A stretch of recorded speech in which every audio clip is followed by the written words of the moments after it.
বিসমিল্লাহির রহমানির রহিম। খবরুল মুতহাফ, মুতহাফ মানে পরিবেষ্টিত। খবরুল মুতহাফ বিল কারাইনি, কারিনা পরিবেষ্টিত হাদিস সমূহ আনওয়াউন, কয়েক প্রকার। কারিনা বলতে কোনো চিহ্ন বা আলামত বুঝিয়েছিলাম, তাই না? কোনো হাদিসের মধ্যে যদি এমন কোনো আলামত বা চিহ্ন পাওয়া যায় যে চিহ্ন বা আলামতের কারণে হাদিসটাকে অন্য হাদিসের তুলনায় অগ্রাধিকার দেওয়া যায়। যেমন ইমাম বুখারী রাহিমাহুল্লাহ যে হাদিসটি বর্ণনা করেছেন। আচ্ছা দেখো, আমরা পড়ছিলাম কারিনা পরিবেষ্টিত হাদিস, তাই না? অর্থাৎ কিছু আলামত এবং চিহ্ন এমন আছে যেগুলির উপর ভিত্তি করে হাদিসটাকে অগ্রাধিকার দেওয়া যায়। মনে করো পৃথিবীর অনেক সহিহ হাদিসের কিতাব আছে পৃথিবীতে, কিন্তু সব হাদিসের কিতাবের মান কি এক? ইমাম বুখারী এবং ইমাম মুসলিম রাহিমাহুল্লাহ যে কিতাব রচনা করেছেন সেই হাদিসের গ্রহণযোগ্যতা সারা পৃথিবীর উলামাদের কাছে, এবং সারা পৃথিবীর মানুষ এই কিতাব দ্বয়কে সর্বাধিক বিশুদ্ধ হাদিসের কিতাব হিসাবে মনে করে থাকেন। তাহলে বুখারী এবং মুসলিমে যে হাদিসটি সহিহ সনদে পাওয়া যাবে এবং অন্য কোনো হাদিসের কিতাবে যে হাদিসটি সহিহ সনদে পাওয়া যাবে, এই দুই সহিহ সনদের হাদিসের মান কি একরকম হবে? কখনোই একরকম হবে না, বরং বুখারী এবং মুসলিমে যে হাদিসটি আছে তার মান হবে অনেক বেশি। কেন বেশি হবে? যে ইমাম বুখারী রাহিমাহুল্লাহ হাদিস যাচাই বাছাইয়ের ক্ষেত্রে তত সতর্কতা অবলম্বন করেছেন এবং কঠিন শর্ত আরোপ করেছেন, তাদের মতো এত সুন্দর করে এত শর্ত দিয়ে হাদিস বাছাই করার আর কাউকে এমন খুঁজে পাওয়া যায় না। এটা একটা কারণ। আর একটা কারণ, ইমাম বুখারী এবং মুসলিমকে সারা পৃথিবীর মুহাদ্দিসগণ গ্রহণ করেছে এবং তাদের ব্যাপারে কারো কোনো দ্বিমত নেই। তাহলে তাদের বর্ণিত যে হাদিসটা, সেই হাদিসটা অবশ্যই সর্বাধিক বিশুদ্ধ হিসেবে প্রমাণিত হবে। আর একটা কারণ হতে পারে, দেখো একাধিক মাশহুর হাদিস যেটা ভিন্ন ভিন্ন সনদে বর্ণিত হয়েছে, তো যে মাশহুর হাদিস বিভিন্ন সনদে বর্ণিত হয়েছে তার মান একটু উন্নত হবে না? সেটা অন্য মাশহুর হাদিসের তুলনায় এর গ্রহণযোগ্যতা একটু বেশি হবে। কেন বেশি হবে? যার সনদের সংখ্যা অনেক বেশি। তো সনদের সংখ্যা যখন অনেক বেশি হয় তখন হাদিসের মানটাও অনেক শক্তিশালী হয়। এরপরে দেখো আরেকটা কারণ হতে পারে, সেটা হলো আইম্মাতুল হাদিস, যারা হাদিসের ইমাম, তারা যদি ক্রমান্বয়ে একের পর এক হাদিস বর্ণনা করে থাকেন তাদের মাধ্যমে, তাহলে সেই হাদিসের মান তো অবশ্যই উন্নত হবে। যেমন ইমাম আহমদ বিন হাম্বল, তিনি যদি ইমাম শাফি থেকে বর্ণনা করেন বা ইমাম শাফি তাদের মতো কোনো আইম্মা থেকে বর্ণনা করেন, তাহলে আইম্মাদের পরস্পর বর্ণিত হাদিসের মান কিন্তু হবে অন্য হাদিসের তুলনায় অনেক বেশি। আবার এই কারিনাগুলো এক হাদিসের মধ্যেও পাওয়া যেতে পারে। সকল যে তিনটা কারণ বললাম, তো এই তিনটা কারণ যদি কোনো হাদিসের মধ্যে পাওয়া যায়, সেই হাদিসের মান হবে অনেক বেশি। এই ছিল আজকের আলোচনার সংক্ষিপ্ত পরিসর। চলো এবার আমরা কিতাব পড়ে দেখি। আল খবরুল মুতহাফফু বিল কারাইনি আনওয়াউন, কারিনা পরিবেষ্টিত খবর কয়েক প্রকার। মিনহা, সেগুলো থেকে এক প্রকার হলো মা আখরাজাহু শাইখান, যা সংকলন করেছেন শাইখান। শাইখান মানে ইমাম বুখারী এবং মুসলিম। ইমাম বুখারী এবং মুসলিম যে হাদিস সংকলন করেছেন ফি সহিহাইহিমা, তাদের বিশুদ্ধ দুটি কিতাবে। ইমাম বুখারী এবং মুসলিম তাদের বিশুদ্ধ দুটি হাদিসের কিতাবে যে হাদিস সংকলন করেছেন, মিম্মা লাম ইয়াবলুগি তাওয়াতুর, যে হাদিসটা মুতাওয়াতির পর্যায়ে নয়। অর্থাৎ ইমাম বুখারী এবং মুসলিম তাদের কিতাবে হাদিসটি এনেছেন, কিন্তু হাদিসটি মুতাওয়াতির নয়। মুতাওয়াতির হলে তো কোনো প্রশ্নই নেই, সেটা ভিন্ন চ্যাপ্টার। সেটা যদি মুতাওয়াতির না হয়, ফাইন্নাহু উহতুফা বিহিল কারাইন, তাহলে এটাই হলো কারিনা পরিবেষ্টিত। ইমাম বুখারী এবং মুসলিম তাদের কিতাবে একটি হাদিস এনেছেন, এটা একটা বিশুদ্ধতার আলামত। যে তাদের মতো ইমাম, তাদের মতো গ্রহণযোগ্য ব্যক্তিত্ব তাদের কিতাবে যে হাদিসটি এনেছেন, এটা একটা বিশুদ্ধতার আলামত বা বিশুদ্ধতার চিহ্ন, কারিনা। কারিনা বুঝতে পেরেছ? এই হলো কারিনা। কেন? জালালাতুহুমা ফি হাদা শান্নি, কেননা এই হাদা শান্নি মানে এই বিষয়, মানে হাদিস শাস্ত্রে তাদের মর্যাদা, হাদিস শাস্ত্রে ইমাম বুখারী এবং মুসলিমের যে সম্মান এবং মর্যাদা, এই মর্যাদা অন্য কোনো ইমামকে কি দেওয়া হয়? হয় না। সারা পৃথিবীর মানুষ জানে, সকল মুহাদ্দিসরা জানে যে হাদিস শাস্ত্রে তাদের মর্যাদা সবার থেকে বেশি। সুতরাং তাদের কিতাবে কোনো বর্ণিত হাদিস থাকলে সেটার মানও তো বেশি হবে, এটাই তো স্বাভাবিক। ওয়াতাকাদ্দুমুহুমা ফি তামিয়িজ সাহিহ আলা গায়রিহিমা, ওয়াতাকাদ্দুমুহুমা এবং তাদের অগ্রগামিতা, ফি তামিয়িজ সাহিহ আলা গায়রিহিমা, সহিহ বাছাইয়ের ক্ষেত্রে, মানে সহিহ হাদিস যাচাই বাছাইয়ের ক্ষেত্রে অন্যদের তুলনায় তাদের অগ্রগামিতা অনেক বেশি, তারা বেশি অগ্রগামী, অন্যদের তুলনায় তারা অনেক অগ্রগামী। সেই ক্ষেত্রেও যেহেতু তারা অগ্রগামী, তাই তাদের হাদিসটাও বিশুদ্ধতার ক্ষেত্রে অগ্রগামী। আরেকটা কারণ হলো তালাক্কিল উলামাই লিকিতাবাইহিমা বিল কবুল, এবং আলেমগণ তাদের কিতাবদ্বয়কে গ্রহণযোগ্য বলে গ্রহণ করেছে। তালাক্কি মানে গ্রহণ করা, ধারণ করা। ওয়াতালাক্কিল উলামাই, উলামাদের গ্রহণ করা, লিকিতাবাইহিমা তাদের কিতাব, বিল কবুল গ্রহণযোগ্য বলে। সকল উলামায়ে কেরাম তাদের কিতাবকে গ্রহণযোগ্য বলে কবুল করেছেন। তো এটাও তো একটা কারিনা, এটাও তো একটা আলামত যে সারা পৃথিবীর মুহাদ্দিসগণ তাদের কিতাবটাকে গ্রহণযোগ্য বলে ধরে নিয়েছেন। ওয়াহাদা তালাক্কি ওয়াহদাহু আকওয়া, এই গ্রহণ করাটা, ওয়াহদাহু শুধু এই গ্রহণ করাটাই আকওয়া অধিক শক্তিশালী। তাহলে আর অন্য কারিনার দরকার নেই। তাদের কিতাব যে আলেম ওলামা হাদিস বিশারদ যে বিশুদ্ধ রূপে গ্রহণ করেছেন, এই গ্রহণ করাটাই অধিক শক্তিশালী একটি প্রমাণ, একটি দলিল। ফি ইফাদাতিল ইলমি, ইলম অর্জিত হওয়ার ক্ষেত্রে, মিন মুজাররাদি কাসরাতি তুরুকিল কাসিরাতি আনিত তাওয়াতুর, শুধুমাত্র মুতাওয়াতির না হয়ে অধিক সংখ্যক সূত্র হওয়া থেকে শুধুমাত্র সকল উলামায়ে কেরামের কাছে গ্রহণযোগ্য হওয়াটাই অধিক শক্তিশালী দলিল। তার মানে একটি হাদিসের অনেকগুলো সনদ আছে, এই হাদিসটি বিভিন্ন কিতাবে উল্লেখিত আছে, কিন্তু হাদিসগুলো মুতাওয়াতির পর্যায়ে পৌঁছেনি। তাহলে কাসিরাতান আনিত তাওয়াতুর, মুতাওয়াতির থেকে সীমাবদ্ধ, তার মানে মুতাওয়াতির পর্যায়ে সেটা পৌঁছেনি, কিন্তু অনেক সনদ আছে। এই অনেক সনদ থাকা সত্ত্বেও ইমাম বুখারী এবং মুসলিমের হাদিসটা যে সবার থেকে কাছে গ্রহণযোগ্য দুইটা কিতাব, এই গ্রহণযোগ্য হওয়াটাই অনেক বড় দলিল। কিসের তুলনায়? অনেক সনদ হওয়ার তুলনায়।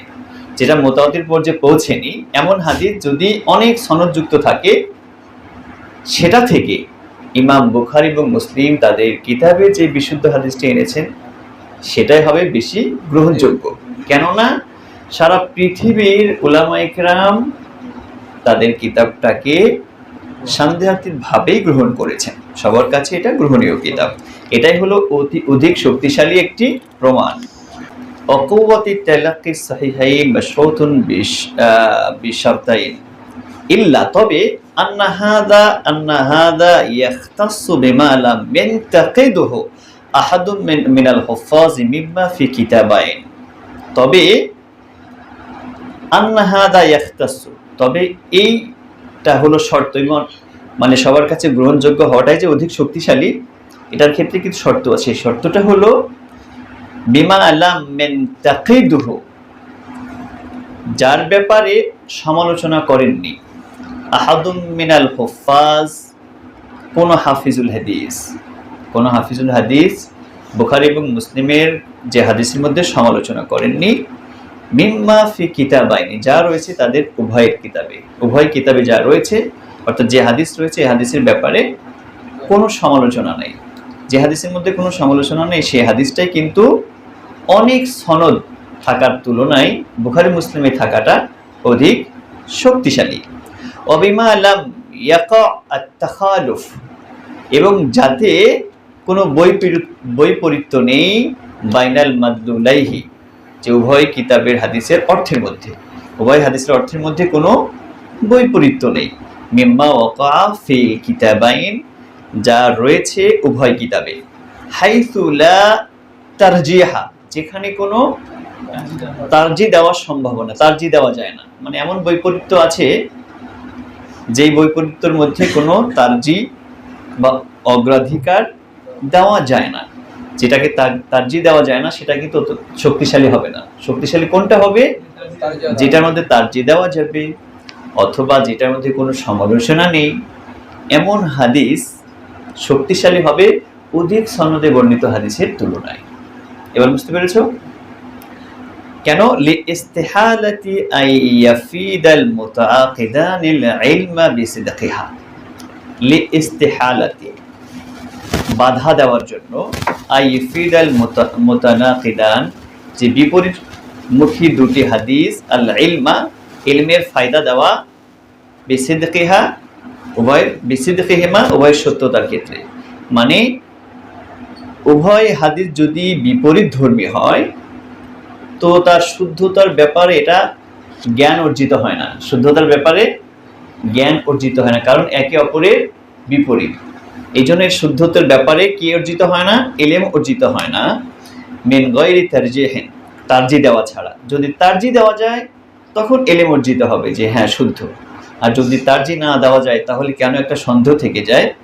লি আহাদিহিমা আলাল আখার, একটিকে অপরটির উপরে। ওমা আদা যালিক, আর তাছাড়া ফাল ইজমাউ হাসিলুন আলা তাসলিমি সিহহাতিহি, ফাল ইজমাউ হাসিলুন মানে এক ঐক্যমত অর্জিত হয়েছে, আলা তাসলিমি মেনে নেওয়ার উপরে, বিসিহহাতিহি তার শুদ্ধতা, মানে এগুলো ছাড়া যেগুলোর কথা বললাম, যেগুলোর মধ্যে সমালোচনা আছে, যে হাদিস বুখারী মুসলিমের হাদিস এমন বিপরীত যে তারজি দেওয়া যায় না, এই হাদিসগুলো বাদে অন্য সকল হাদিসের বিশুদ্ধতার উপরে সকলের ঐক্যমত প্রতিষ্ঠিত হয়েছে। আর এই হাদিসগুলো অধিক বিশুদ্ধ হওয়ার জন্য ঐক্যমত, এই যে বুখারী মুসলিম আসাটাই এটা বড় শক্তিশালী একটি দলিল। ফাইন কিলা, যদি বলা হয় ইন্নামা ইত্তাফাকু আলা উজুবিল আমাল, মূলত তারা একমত হয়েছেন আলা উজুবিল আমালি বিহি, তার দ্বারা আমল ওয়াজিব হওয়ার উপরে, মানে বুখারী মুসলিমের হাদিস যদি থাকে এই বুখারী মুসলিমের হাদিস দ্বারা আমল করা ওয়াজিব, এর উপরে একমত। লা আলা সিহহাতিহি, বিশুদ্ধতার উপরে একমত নয়। যদি এমন কথা বলা হয় যে বুখারী মুসলিমের হাদিসের শুদ্ধতার ব্যাপারে একমত, বিষয়টি তা নয়, বরং বুখারী মুসলিমে যে হাদিসগুলো আছে এই হাদিসের উপর আমল করা ওয়াজিব, এক্ষেত্রে একমত। লা আলা সিহহাতিহি, বিশুদ্ধতার উপর নয়। যদি এমন প্রশ্ন করে কেউ তাহলে তার উত্তর কি হবে? মানা আনাহু, আমরা তা মানব না, আমরা তা বাধা দেব, এই এমন কথা মানব না। অসানাদুল মানাই, আর না মানার সূত্র হলো, মানে দলিল হলো, আমরা যে মানব না এমন কথা, কেউ যদি বলে বুখারী এবং মুসলিমের হাদিসের উপর আমল করা ওয়াজিব, এটার উপর একমত আছে, শুদ্ধতার উপর কেউ একমত নয়, তাহলে এই কথা আমরা মানব না। কেন মানব না? সানাদুল মানআই, না মানার সূত্র হলো, সনদ হলো আন্নাহুম মুত্তাফিকুনা আলা উজুবিল আমাল বিকুল্লি মা সাহহা, তারা তো যত বিশুদ্ধ হাদিস আছে সব বিশুদ্ধ হাদিসের উপরে তো আমল করা ওয়াজিব, এই কথা তো সবাই বলেন, ঐক্যমত আছে। ওয়ালাউলাম ইউখাররিজহু শাইখান, যদিও শাইখান অর্থাৎ ইমাম বুখারী এবং মুসলিম সে হাদিস সংকলন না করেন, তবুও তো বিশুদ্ধ হাদিসের আমল করা ওয়াজিব, এর উপর একমত তো আছে সকলে। ফালাম ইয়াবকা লিসহিহাইন ফি হাযা মাজিয়াতুন, তাহলে সহিহাইন তথা বুখারী মুসলিমের তো কোনো বৈশিষ্ট্যই থাকলো না। যদি আপনারা এই কথা বলেন, কেউ যদি বলে যে বুখারী মুসলিমের হাদিসের উপর আমল করার ব্যাপারে, ওয়াজিব হওয়ার ব্যাপারে একমত আছে, শুদ্ধতার ব্যাপারে নয়। তাহলে উত্তরে বলবো যে বুখারী মুসলিমে নেই এমন সকল সহিহ হাদিসের উপর আমল করা ওয়াজিব, এতে তো সকলের একমত আছে। তাহলে বুখারী মুসলিমের আলাদা বৈশিষ্ট্য থাকলো কোথায়? অথচ আমরা জানি অন্যান্য হাদিসের কিতাবের উপরে বুখারী মুসলিমের আলাদা পৃথক বৈশিষ্ট্য আছে। আর যদি এমন প্রশ্ন করা হয় তাহলে তো বুখারী মুসলিমের কোনো বৈশিষ্ট্যই থাকলো না। কারণ শুদ্ধ আমল করা ওয়াজিব যদি বলেন আপনারা, তাহলে তো অন্যান্য যত অন্য কিতাবে সহিহ হাদিস আছে সব সহিহ হাদিসের উপরেই তো আমল করা ওয়াজিব। তাহলে বুখারী মুসলিমের আলাদা বৈশিষ্ট্য থাকলো কোথায়? ওয়াল ইজমাউ হাসিলুন আলা আন্না লাহুমা মাজিয়াতান, কিন্তু ঐক্যমত্য প্রতিষ্ঠিত হয়েছে যে তাদের অর্থাৎ বুখারী মুসলিমের পৃথক বৈশিষ্ট্য রয়েছে। ফিমা ইয়ারজু ইলা নাফসিস সিহা, যে বৈশিষ্ট্যগুলো ফিরে তার স্বয়ং বিশুদ্ধতার উপর। যে আসলেই যে পৃথক বৈশিষ্ট্যটার কথা বলা হচ্ছে শুধু আমল করা ওয়াজিব তার উপর না, শুধু বিশুদ্ধ এর উপরেই একটা পৃথক বৈশিষ্ট্য রয়েছে বুখারী এবং মুসলিমের। অমিম্মান সারাহা বিল ইফাদাতি মা খাররাজাহু শাইখান আল ইলম আন নাজরিয়া, অমিম্মান তার থেকে যিনি সাররাহা স্পষ্ট করেছেন বিল ইফাদাতি ইলম অর্জিত হওয়া। আর কেমন ইলম অর্জিত হওয়া?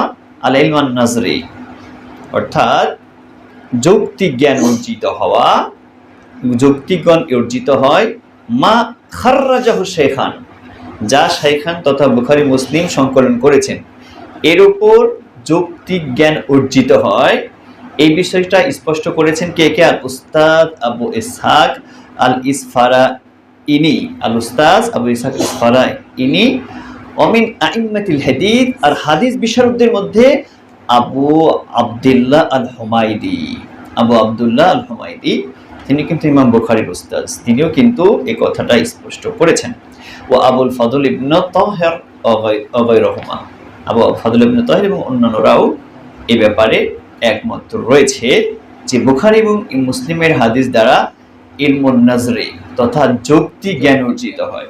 ইলমুন নাজরি যৌক্তিক জ্ঞান অর্জিত হয় মানে বুখারী শরীফের সনদ মতন যাচাই করে একটা সিদ্ধান্তে উপনীত হওয়া গেছে যে এই বর্ণিত হাদিসগুলো সনদ মতন সব বিশুদ্ধ। এই যৌক্তিক জ্ঞান অর্জিত হয়েছে বুখারী মুসলিমের হাদিস দ্বারা, এই যৌক্তিক জ্ঞান অর্জিত হয়, এটা কিন্তু প্রমাণিত হয়েছে। আর প্রমাণিত হয়েছে কথাগুলো কারা বলেছেন সে কথা আমরা ইনাদের উলামাদের নাম জানলাম। ওয়ায়ুহতামালু আই ইউকাল, তাহলে আই ইউকালু বলা যায়, এটা বলা যায় আল মাযিয়াতুল মাযকুর কাউনু আহাদিসিহিমা আসাহুস সহিহ। আল মাযিয়াতুল মাযকুর, যে উল্লেখিত বৈশিষ্ট্য, কাউনু আহাদিসিহিমা উভয়ের হাদিস হওয়া, আসাহুস সহিহ মানে বিশুদ্ধের অধিক বিশুদ্ধ, সহিহ অধিক সহিহ মানে বিশুদ্ধ থেকেও অধিক শুদ্ধ, এ কথা বলা যায়। এই বৈশিষ্ট্যগুলো আলোচনা করে আমরা বলতে পারি যে বুখারী এবং মুসলিমে যে হাদিসগুলো আছে এগুলো হলো অধিক বিশুদ্ধ হাদিস। ঠিক আছে? অমিনহা, আরো বৈশিষ্ট্য রয়েছে, আরো কারিনা। মানে এবার আমরা দ্বিতীয় কারিনা শেষ করলাম, তৃতীয় কারিনার কথা বলা হচ্ছে। তৃতীয় কারিনা হলো আল মাশহুর ইযা কানাত লাহু তুরুকুন মুতাবায়ানাতুন।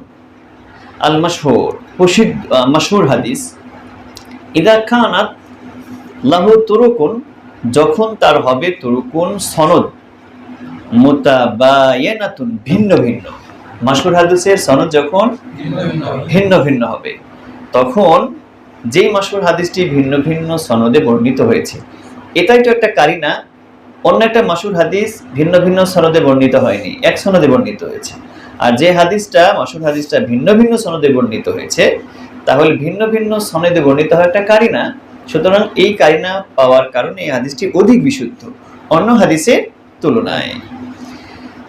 শুধু বর্ণিত হয়নি, সালিমাতুন মিনাদ দি'ফির রাওয়াতি ওয়াল ইলাল, সালিমাতুন মুক্ত, মিনাদ দি'ফি দুর্বল, দি'ফির রাওয়াত বর্ণনাকারীদের দুর্বলতা থেকে। যেই মাশহুর হাদিসটি ভিন্ন ভিন্ন সনদে বর্ণিত হয়েছে সে হাদিসটির যারা রাবি বর্ণনাকারী তারা দুর্বলতা থেকে মুক্ত, ওয়ালা ইলাল এবং সূক্ষ্ম ত্রুটি বিচ্যুতি থেকে মুক্ত, তাহলে সে হাদিসটি অবশ্যই অগ্রাধিকার পাবে। অমিম্মান সাররাহা বিইফাদাতাল ইলমান নাজরিয়া, আর তাদের থেকে যারা এটা দ্বারা ইলমুন নাজরি অর্জিত হয়, যুক্তিজ্ঞান অর্জিত হয়, এ কথা যারা বলেছেন তার মধ্যে রয়েছেন আল উস্তাজ আবু মানসুর আল বাগদাদি, উস্তাজ আবু মানসুর আল বাগদাদি ওয়াল উস্তাজ আবু বকর ইবনু ফুরাক ওয়া গায়রুহুমা, এরা দুজনা ছাড়াও অন্যরা আরো রয়েছেন। অমিনহা, আরেকটি কারিনা হলো আল মুসালসালু বিআইম্মাতিল হুফাজিল মুতকিনিন হাইথু লা ইয়াকুনু গরীবান। আল মুসালসাল, মুসালসাল মানে ধারাবাহিক বর্ণনা, মানে একের পর এক এই হাদিসটি বর্ণিত হয়ে আসছে। হ্যাঁ, মুসালসাল বিআইম্মাতিল হুফাজ, কাদের দ্বারা মুসালসাল হয়ে বর্ণিত হয়েছে? বিআইম্মাতিল হুফাজ, হাফিজুল হাদিসের ইমাম যারা, তাদের দ্বারা। তারা কেমন? আল মুতকিনিন, শক্তিশালী, শক্তিশালী হাফিজুল হাদিস ইমামগণ দ্বারা যে হাদিসগুলো ধারাবাহিকভাবে বর্ণিত হয়ে আসছে, এটা একটা কারিনা। তার মানে শক্তিশালী হাদিস বিশারদ যেমন ইমাম আহমদ, ইমাম শাফি, ইমাম আহমদ বিন হাম্বল, তাদের মাধ্যমে একের পর এক যে হাদিসগুলো বর্ণিত হয়ে আসছে, এই হাদিসগুলো অবশ্যই অন্য হাদিসের তুলনায় অধিক শক্তিশালী হয়ে যাবে, কারণ এটা একটা কারিনা যে হাদিসগুলো হাদিসের বড় বড় ইমামরা ধারাবাহিক বর্ণনা করেছেন। হাইসু লা ইয়াকুনু গরিবান, যেখানে কোনো গরিব থাকবে না, অর্থাৎ গরিব হাদিস থাকবে না, ওখানে হাদিসে মাসরুর পর্যায়ে হতে হবে বা আজিজ পর্যায়ে হতে হবে, গরিব পর্যায়ের বিষয়টি বলা হয়নি। যেমন কাল হাদিসিল্লাযী ইয়ারভিহি আহমদ ইবনে হাম্বল মাসালান, কাল হাদিস, সেই হাদিসের মতো যে হাদিসটি আহমদ ইবনে হাম্বলের মতো ইমাম বর্ণনা করেছেন, যে হাদিসটি আহমদ ইবনে হাম্বলের মতো ইমাম বর্ণনা করেছেন। ইউশারিকুহু ফিহি গায়রুহু, এবং ওই হাদিস বর্ণনায় তার সাথে অন্য একজন অংশীদার হয়েছে, তার মতো, ইমাম শাফির মতো, ইমাম আহমদ বিন হাম্বলের মতো। তাহলে দুইজন রাবি, ইমাম শাফি বর্ণনা করেছেন এবং ইমাম শাফির মতো আরেকজনও ওই হাদিসটি বর্ণনা করেছেন, কি ইমাম আহমদের মতো আরেকজন বর্ণনা করেছেন আনি শাফি, ইমাম শাফি থেকে। তাহলে ইমাম শাফি বড় মাপের একজন আইম্মাতুল হুফাজ, তার থেকে বর্ণনা করেছেন কে? আহমদ বিন হাম্বল, তিনি বড় মাপের একজন আইম্মাতুল হুফাজ, এবং তার সাথে আরেকজন এমন বড় মাপের মুহাদ্দিস রয়েছেন। তাহলে ধারাবাহিকভাবে এভাবে আইম্মাতুল হুফাজের দ্বারা যদি কোনো হাদিস মাশহুর সনদে বর্ণিত হয়, ওয়া শাফিউ, আর ইমাম শাফি এই হাদিসটি বর্ণনা করেছেন, ওয়া ইউশারিকুহু ফিহি, এবং ইমাম শাফির সাথে তার বর্ণনায় শরীক হয়েছেন গায়রুহু, অন্য আরেকজন। তাহলে ইমাম শাফিও হাদিসটি বর্ণনা করছেন, ইমাম শাফির মতো আরেকজনও হাদিসটি বর্ণনা করছেন, কার থেকে? আন মালিক ইবনে আনাস, মালিক ইবনে আনাস থেকে, তিনি একজন বড় মাপের আইম্মাতুল হাদিস। তাহলে মালিক ইবনে আনাস থেকে শাফি, শাফি থেকে হাম্বল, এভাবে যদি ধারাবাহিকভাবে হাদিসটি বর্ণিত হয়, আর সেটা যদি মাশহুর সূত্রে বা আজিজ সূত্রে হয়, তাহলে এটা একটা বড় কারিনা হাদিস বিশুদ্ধ হওয়ার ক্ষেত্রে অন্য হাদিসের তুলনায়। ফাইন্নাহু ইফিদুল ইলমা ইনদা সামিহি, তাহলে এটা শ্রোতার কাছে একটা এলেম অর্জিত হয়, এলেমের ফায়দা দেয়। কি ফায়দা দেয়? যে আইম্মাতুল হাদিসগণ, মানে প্রত্যেক সনদে কমপক্ষে 2 বা 3 জন রাবি আছেন, এমন হাদিস যখন আইম্মাতুল হাদিস একের পর এক বর্ণনা করেছেন, এই হাদিসের মধ্যে আর সন্দেহ থাকতে পারে না, সুতরাং এই হাদিসটা বিশুদ্ধ বলেই প্রমাণিত হবে। বিল ইস্তিদলাল মিন জিহাতিল জালালাতিহি বা জালালাতি রাওয়াতিহি, বিল ইস্তিদলাল, প্রমাণের দ্বারা, মিন জিহাতি জালালাতি রাওয়াতিহি, তার বর্ণনাকারীদের মর্যাদার দিক থেকে। তাহলে তাদের এই যে বর্ণনাকারী ইমাম মালিক বিন আনাস, ইমাম শাফি, ইমাম আহমদ বিন হাম্বল, হাদিসের ক্ষেত্রে তাদের মর্যাদা সুউচ্চ এবং সবার কাছে এটা পরিচিত, সর্বজন বিদিত। সুতরাং সেদিক থেকে তাদের মর্যাদা থাকার কারণে এই কারিনা প্রমাণ করে যে হাদিসটি সর্বাধিক বিশুদ্ধ। ওয়া আন্নাহুম ফীহিম মিনাস সিফাত, কেন? এই যে তাদের বর্ণনাকারীদের এত শক্তিশালী কেন? তার কারণ হলো আন্নাহুম ফীহিম মিনাস সিফাতিল লাইকাতিল মুজিবাতিল লিল কবুল ওয়া আন্না ফীহিম, তাদের মধ্যে রয়েছে, কাদের মধ্যে রয়েছে? আনাস বিন মালিক, ইমাম শাফি, আহমদ বিন হাম্বল, এদের মধ্যে রয়েছে কি? রয়েছে মিনাস সিফাতিল লাইকাতি, উপযুক্ত গুণাবলী, আল মুজিবাতি, নিশ্চিতকারী, লিল কুবুল, গ্রহণযোগ্য হওয়ার জন্য। হাদিস গ্রহণযোগ্য হওয়ার জন্য যে উপযুক্ত গুণাবলী, হাদিস শুদ্ধ হওয়ার, নিশ্চিত হওয়ার জন্য যে গুণাবলী থাকার প্রয়োজন, এই গুণাবলী তাদের মাঝে পূর্ণ মাত্রায় রয়েছে। মা ইয়াকুমু মাকাম আলা আদাদিল কাসীর মিন গায়রিহিম, যেই গুণাবলী তাদের থেকে মানে অন্যরা যদি অধিক সংখ্যক হয় তাদের সমতুল্য হবে। দেখো ইয়াকুমু মাকাম, এটা স্থল বিশিষ্ট হবে আল আদাদিল কাসীর, আল আদাদিল কাসীর, অধিক সংখ্যকের, মিন গায়রিহিম, তাদের ছাড়া, মানে তাদের ছাড়া অন্যরা যদি হয় এমন হাদিস বর্ণনা করে, তা তাদের অধিক সংখ্যকের সমতুল্য হবে এদের যে কোনো একজনের। ঠিক আছে? তাহলে সুতরাং তাদের থেকে বর্ণিত হওয়া হাদিসটি অবশ্যই কারিনা পরিবেষ্টিত এবং গ্রহণযোগ্য। ওয়ালা ইয়াতাশাক্কাকু মান লাহু আদনা মুমারাসাতিন, ওয়ালা ইয়াতাশাক্কাকু, সন্দেহ করবেন না, মান লাহু, যার রয়েছে, আদনা মুমারাসাতিন, সামান্য চর্চা, মুমারাসাতিন মানে চর্চা, যার রয়েছে সামান্য চর্চা, বিল ইলমি, ইলমে হাদিসের উপর, যার ইলমে হাদিসের উপর সামান্য চর্চা আছে, এই ক্ষেত্রে তারা দ্বিমত করবেন না। ও আখবারিন নাস, এবং মানুষদের ব্যাপারে যে সংবাদ, অর্থাৎ হাদিসের বর্ণনাকারীদের ব্যাপারে যে তথ্যগুলো আছে, এই তথ্যগুলোর ব্যাপারে যারা সামান্য জানা আছে তারা এই ক্ষেত্রে দ্বিমত করবেন না। আন্না মালিকান মাসালান, মালিকের মতো, মালিক অথবা তার মতো কেউ, লাউ শাফাহাহু বিখাবরিন, যদি মুখে মুখে কোনো হাদিস বলেন, লা আলিমা, তখন সে জানবে, আন্নাহু সাদিকুন ফিহি, তিনি এই ব্যাপারে সত্যবাদী।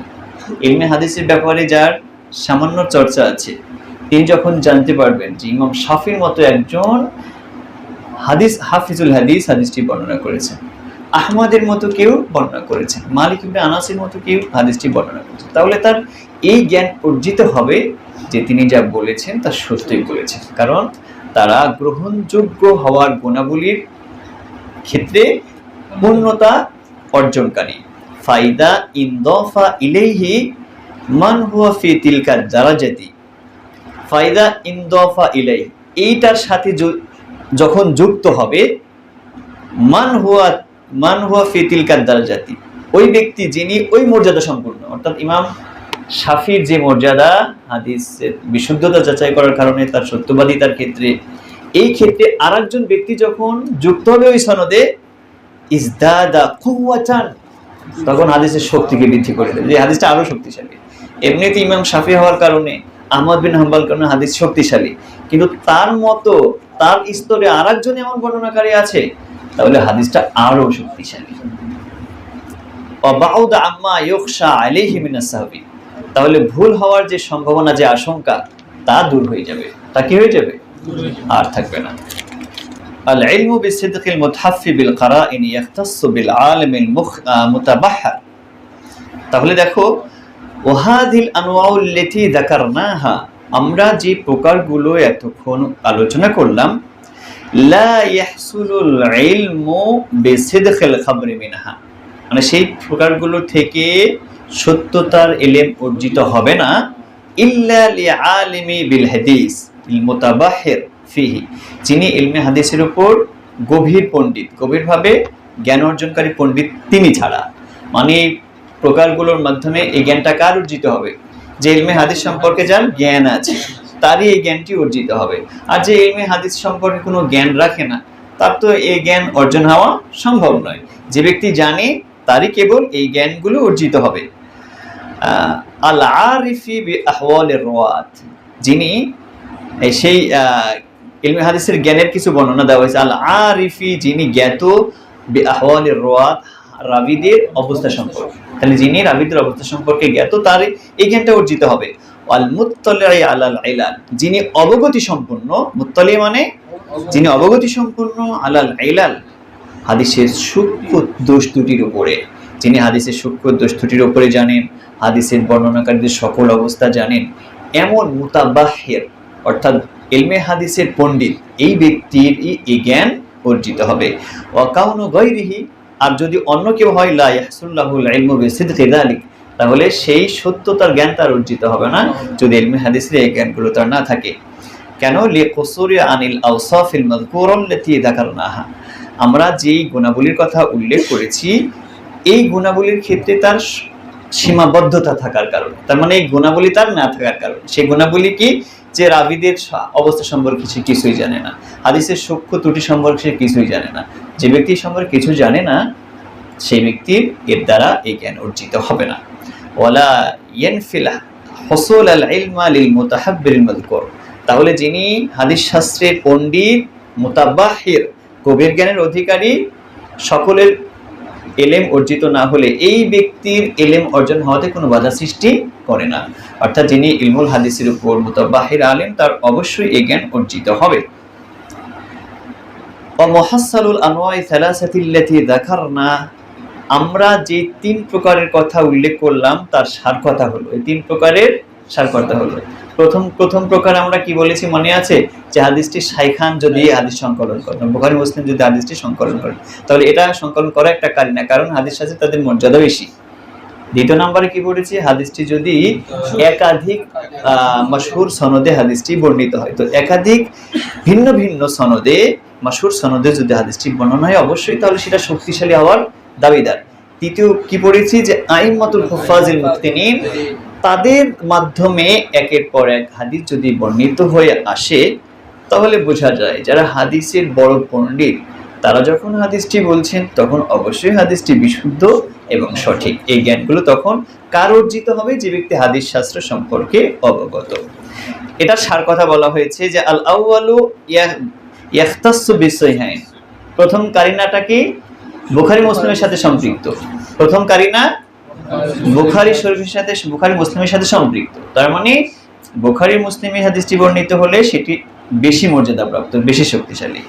ওয়াসালিসু, তৃতীয়টা হলো বিমা রাওয়াহুল বিমা লাহু তুরুকুন মুতাআদ্দিদাতুন, যার রয়েছে অনেক বর্ণনা সূত্র, অনেক সংখ্যক মানে ভিন্ন ভিন্ন সনদ আছে, তার মানে মাশহুর পর্যায়ের হাদিসগুলোর ভিন্ন ভিন্ন সনদ আছে। ওয়াসালিসু, তৃতীয় হলো বিমা রাওয়াহুল আইম্মা, মানে হাদিসের ইমামরা যদি সে হাদিসটি বর্ণনা করে থাকেন, ইমামরা ডাইরেক্ট যদি হাদিসের রাবি হয়ে থাকেন তাহলে হাদিসটি আরো বিশুদ্ধ হওয়ার প্রমাণ করে। ওয়ায়ুমকিনুল ইজতিমাউ সালাসাতু ফি হাদিসিন ওয়াহিদিন, এই তিনটি কারিনা, এই যে আউয়াল সানি সালেস, এই তিনটি কারিনা এক হাদিসের মধ্যে হতে পারে।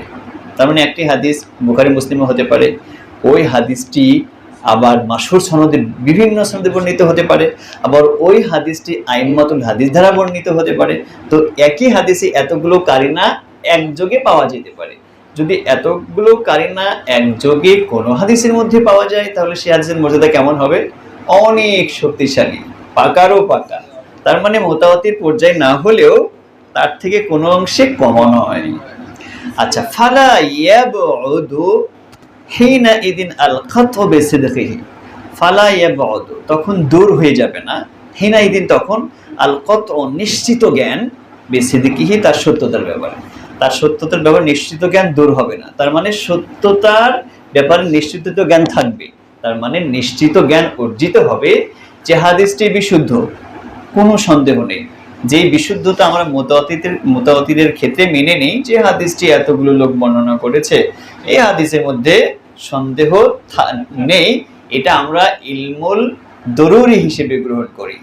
আর যখন এই কারিনাগুলো পাওয়া যাবে তখন আমরা যৌক্তিক জ্ঞান, ইলমুন নাজরির মাধ্যমে নিশ্চিত হব যে এই গবেষণার ভিত্তিতে, যে যারা গবেষণা করেছেন, ইমাম শাফি, ইমাম আহমদ বিন হাম্বল, ইমাম বুখারী, ইমাম মুসলিম, এদের মতো ইমাম যে হাদিসটি গবেষণা করে বিশুদ্ধতার কাতারে দাঁড় করিয়েছেন, সুতরাং এই হাদিসের মধ্যে কোনো সন্দেহ থাকার অবকাশই নেই। এই জ্ঞান তখন আমাদের অর্জিত হবে, আর কোনো সে হাদিসের ভিতরে সন্দেহ থাকবে না। এবার আরেকটি চ্যাপ্টার আসছে আকসামুল গরিব। আমরা গরিব হাদিস তো পড়েছি আগে সংজ্ঞা, যে হাদিসের বর্ণনাকারী কোন স্তরে একজন, সে হাদিসকে গরীব হাদিস বলা হয়। সুম্মাল গরাবাতু ইম্মা আন তাকুনা ফি আসলি সানাদ, হয়তো এই গরীব অর্থাৎ একাকিত্ব একজন রাবী হয়তো হবে হাদিসের মূলে, সনদ মূলে। সনদ মূল আবার কি? আই, অর্থাৎ ফিল মাওদিল্লাযী ইয়াদুরুল ইসনাদু আলাইহি, এটা এমন জায়গা যেখানে সনদ ঘুরপাক খায়। তাহলে সনদের মূল কোথায়? এমন একটি জায়গা যেখানে সনদ ঘুরপাক খায়। ইয়ারজিউ, এবং সেখান থেকে আবার ফিরে আসে। ওয়ালাউ তাআদ্দাদাত তুরুকু ইলাইহি, যদিও তার সনদ সংখ্যা অনেক হয়, তারপরে ওই জায়গায় শুধু অনেক সনদ হলে একই জায়গায় হাদিসটি ঘুরপাক খাবে। ওয়াহুয়া তরফাতুল লাযী ফীহি সাহাবী, এটা হলো ওই প্রান্ত যেখানে একজন সাহাবী থাকে। আচ্ছা বলো, একটা হাদিসে যদি 1000 সনদ থাকে, তখন ঘুরতে ঘুরতে সবাই সাহাবীর কাছে গিয়ে যুক্ত হয় না? সাহাবীর যে প্রান্ত থাকে ওখানে গিয়ে সবাই মিলে যায়। একটা হাদিসের অনেক সনদ, কিন্তু সবাই দেখা গেল কোথায় গেছে? সাহাবীর কাছে গিয়ে মিলেছে। তার মানে ওই সাহাবী যেখানে থাকে ওখানে যদি একজন হয়, এই গরাবাত যদি এমন হয়, এমন হবে আউলা, অথবা এমন হবে না। ঠিক আছে? তাহলে সাহাবী যেখানে থাকে ওখানে হয়তো একজন থাকে, সাহাবীর পরে কি থাকে? তাবেঈ থাকে। অর্থাৎ একজন গরীব কোনটা, যেটা গরীবের এটা একটা প্রকার যেখানে সনদের গোড়ায় অর্থাৎ সাহাবী যেখানে থাকে, অর্থাৎ তাবি, যদি সাহাবী থেকে একজন তাবি হাদিসটি বর্ণনা করেন, তাহলে এখানে একটা গরাবাত থাকতে পারে। ওয়া ইয়াকুনু কাযালিকা বিয়াকুন আত-তাফাররুদ ফি আসনাইহি, অথবা ওই গরাবাত, ওই একাকিত্ব সনদের মাঝে থাকতে পারে। কাআইয়ারভিয়াহু আনিস সাহাবী আকসারু মিন ওয়াহিদিন, যেমন যে সাহাবীদের থেকে একাধিক ব্যক্তি হাদিস, বিআইয়ারভিয়াহু আনিস সাহাবী আকসারু মিন ওয়াহিদিন, সাহাবী থেকে একাধিক লোক হাদিস বর্ণনা করেছেন। সুম্মা ইয়ানফারিদু বিরিওয়ায়াতিহি আন ওয়াহিদিন, সুম্মা ইয়ানফারিদু, তারপর একক হয়েছেন বিরিওয়ায়াতিহি, ওই হাদিসটা বর্ণনায়, আন ওয়াহিদিন, একজন থেকে একক হয়েছেন। মিনহুম শাখসুন ওয়াহিদ, তাদের মধ্যে থেকে একজন ব্যক্তি। তাহলে দেখো, সাহাবী থেকে একজন ব্যক্তি হাদিস বর্ণনা করেছেন, অথবা তার থেকে আবার একজন বর্ণনা করেছেন, এবং তার থেকে একজন হতে হতে অনেক দূর পর্যন্ত আসতে পারে। তো কথা হলো, সাহাবীর আগে কোনো তাবী যদি এককভাবে হাদিসটি বর্ণনা করে থাকেন, সেটাই হলো আল ফারদুল মুতলাক। ঠিক আছে? আফাল আউয়ালু ফারদুল মুতলাক, তাহলে প্রথমটা হবে ফারদুল মুতলাক। কোনটা? অর্থাৎ সনদ যেখানে ঘুরপাক খায়, যেখানে একজন সাহাবী আছে, ওখানেই মূলত সনদ বারবার ঘুরে ঘুরে যায়, ওখান থেকে আবার ফিরে। ঠিক আছে? তাহলে ওখানে ঘুরপাক খেলে সাহাবী থেকে, এক কথায় সাহাবী থেকে যদি একজন তাবী হাদিস বর্ণনা করে সনদের গোড়ার দিকে, তাহলে এটা কি বলা হয়? ফারদুল মুতলাক।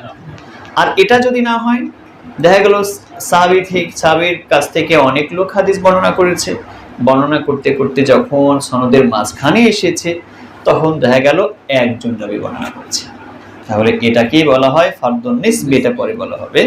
কা হাদিসিন নাহয়ি, যেমন নিষেধাজ্ঞা জ্ঞাপক একটি হাদিস আছে, আন বাইইল উলাই ও আন হিবাতিহি, বাইইল ওলা বিক্রি করা, ওয়ান হিবাতিহি, এবং সেটা দান করা নিষেধ। ওলা কি? ওলা হচ্ছে কোনো ব্যক্তি যদি দাস দাসী বিক্রি করে, ওই দাস দাসীর কোনো যদি সম্পদ থাকে, ওই সম্পদকে ওলা বলা হয়। কি বলা হয়? দাস দাসীর সম্পদকে কি বলা হয়? ওলা বলা হয়।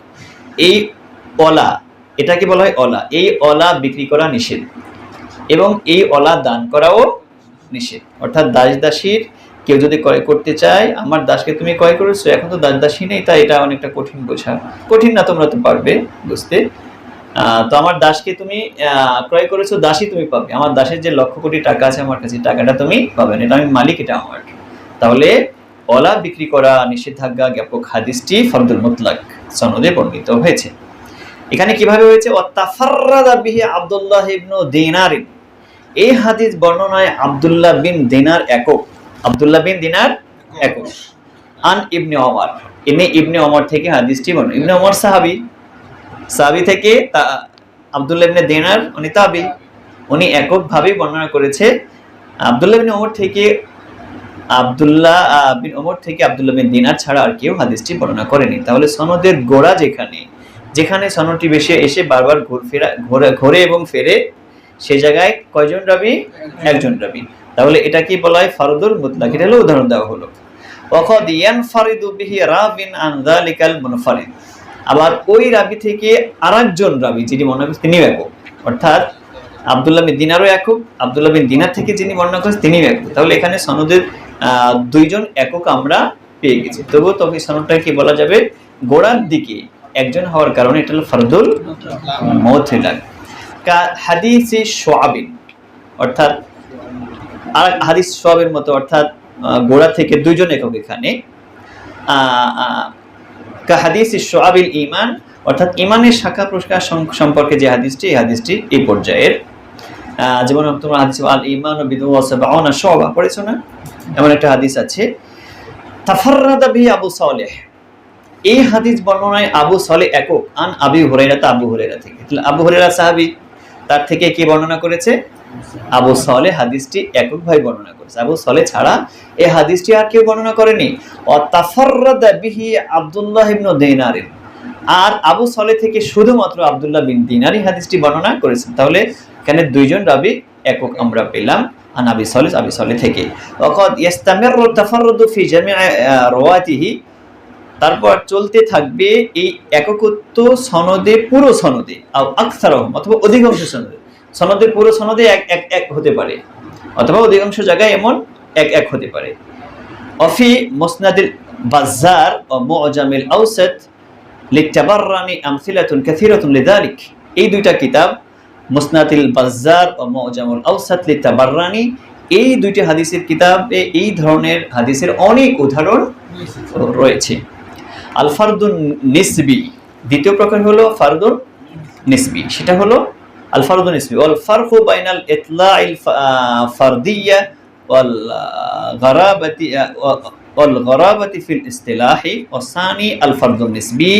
দ্বিতীয় হলো ফারদুন নিসবি, সুমিয়া নিসবিয়ান, এটাকে নিসবি নামকরণ করা হয়।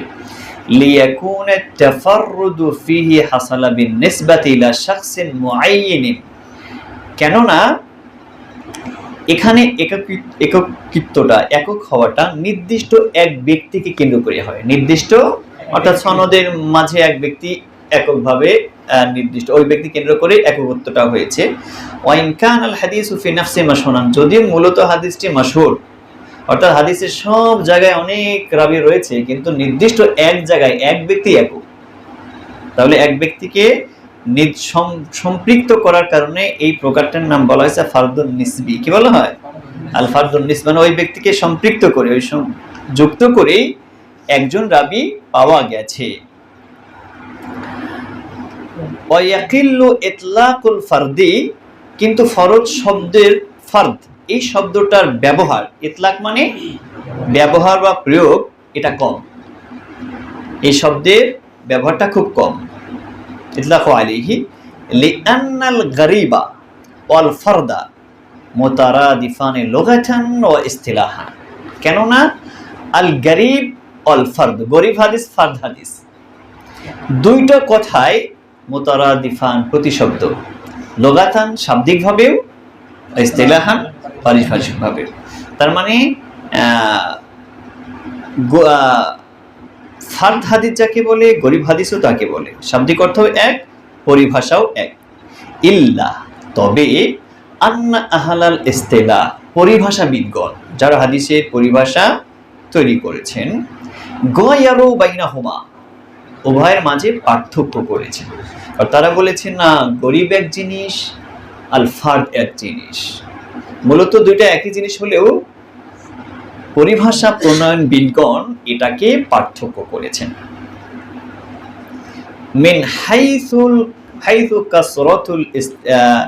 কাসরাতুল ইস্তেমাল ওয়া কিল্লাতিহি, কোন দৃষ্টিকোণ থেকে? অধিক ব্যবহার এবং কম ব্যবহারের দৃষ্টিকোণ থেকে একটু পার্থক্য করেছেন। ফাল ফারদু আকসারু মা ইউতলিকুনাহু আলা ফারদিল মুতলাক, তারা ফারদ শব্দটি ব্যবহার করে থাকেন শুধুমাত্র ফারদুল মুতলাক বুঝাবার জন্য। ফারদ শব্দটি ফারদুল মুতলাক, ফারদুল মুতলাকটা কি? ওই যে সাহাবীর পর যদি একজন একক তাবি হাদিসটি বর্ণনা করে থাকেন অর্থাৎ সনদের গোড়ার দিকে, সেই ক্ষেত্রে তারা ফার্দ অর্থাৎ ফার্দুল মুতলাকের ক্ষেত্রে ব্যবহার করে থাকেন অল গরিব। আর গরিব শব্দটি আকসারু মা ইউতলিকুনাহু আলাল ফারদিন নিসবি, আলা ফারদিন নিসবির ক্ষেত্রে ব্যবহার করে থাকেন। নিসবি মানে অর্থাৎ একক হওয়ার সম্পর্ক যার সাথে, একক হওয়ার অর্থাৎ এটা যদি সনদের মাঝখানে হয় বা সনদের যে কোনো জায়গায় হয়, শুধু গোড়াটা ছাড়া, সনদের গোড়াটা ছাড়া সনদের যে কোনো জায়গায় যদি একজন রাবী হয় তখন সেটাকে বলা হয় ফারদুন নিসবি। ওয়াহাদা মিন হাইথু ইতলাকিল ইসমি আলাইহিমা, ওয়াহাদার এটা মিন হাইথুল ইতলাকিল ইসমি ইসম ব্যবহার করার ক্ষেত্রে, ইসম প্রয়োগের ক্ষেত্রে আলাইহিমা উভয়ের উপরে। ওয়া আম্মা মিন হাইথু ইস্তেমালুহুম আল ফি'লা, আর উভয়ের ক্ষেত্রে ফেল যখন ব্যবহার করে থাকেন, ফেল আল মুশতাক্কা, এই ফেলে মুশতাক যখন ব্যবহার করে থাকেন অর্থাৎ ইসম থেকে যখন ফেল বের হয়, ফেল যখন ব্যবহার করে থাকেন ফালা ইফাররিকুনা, তখন নিসবি আর মুতলাকের মধ্যে কোনো পার্থক্যই তারা করেন না। কখন? যখন ফেল ব্যবহার করে থাকেন এই ফরদ এবং গরিব বোঝাবার জন্য, যখন সিগা ব্যবহার করে থাকেন। ইসম ব্যবহার করলে পার্থক্য করেন, যদি সিগা ব্যবহার করে থাকেন তখন পার্থক্য করেন না। ফায়াকুলুনা, তারা বলে থাকেন ফিল মুতলাকি ওয়াল নিসবি, মুতলাক এবং নিসবাতের নিসবি উভয় হাদিসের ক্ষেত্রে বলে থাকেন তাফাররাদা বিহি ফুলান। তাফাররাদা আল ফারদু ফেল না, ফেলুল মুশতাক্কা না, তাহলে দেখো তাফাররাদা বিহি ফুলান, তাফাররাদা একক, বিহি ওই হাদিস বর্ণনায়, ফুলান অমুক ব্যক্তি, ওই হাদিস বর্ণনায় অমুক ব্যক্তি একক। এই কথাটি যে ফরদুল মুতলাক অর্থাৎ সাহাবীর পরে যে তাবি একক হয়েছেন ওখানে যদি একক হয় তখনও ওনারা বলে থাকেন তাফাররাদা বি ফুলানুন। আবার যদি সনদের মাঝখানে, যেখানে মাঝখানে একক হয় সেখানে বলেছেন তাফাররাদা বি ফুলানুন, এ কথাই বলে থাকেন। ও আগরাবা বি ফুলানুন, অথবা বলেন আগরাবা বি ফুলানুন, এ কথা বলে থাকেন। তাহলে এই পাঠ শেষ হয়ে গেল নাকি?